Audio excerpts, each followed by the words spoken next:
For today, I'll be showing you guys my fire alarm and exit sign collection. First off, we got my system sensor SSV12010 bell. It's an 8-inch vibrating bell, and the sound is pretty loud for an 8-inch bell.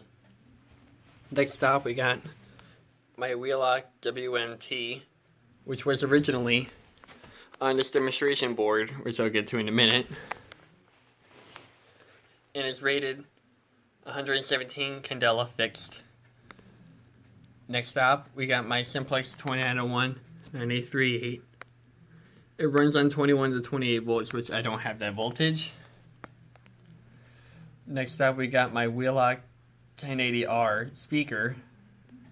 Came out of Prudential Plaza in downtown Chicago. Next up, we got my 3 FCI MS6 pull stations. These came with the system sensor 8-inch bell. Next up, we got my Simplex 2099 dual action T-bar, and it is conventional. Next up, we got my first fire alarm, Wheelock WHT24 strobe. This is where the Wheelock WMT was. But since I see that this is my first alarm, I was like, why not just throw it up there? And over here, this is not really a fire alarm, but it's like a mass notification alarm. It's my Simplex 4906 True Alert strobe, and it is Smart Sync. Now we're going off to my exit sign collection. First off, we got my Sure Lights UNSRW incandescent exit sign.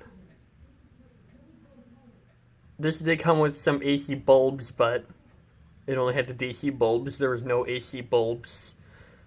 And so I just put an LED strip in there by a USB running to a power outlet.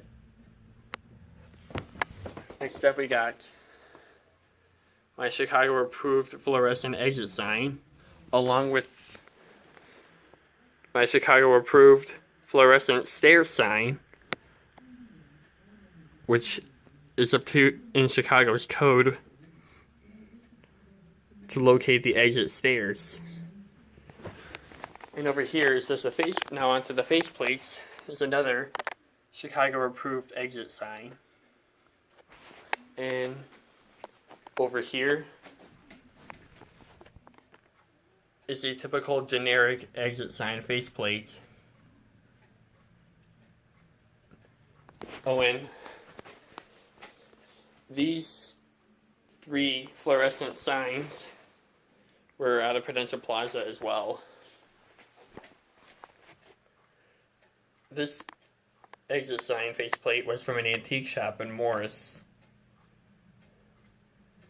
And that is my fire alarm and exit sign collection. Thank you for watching.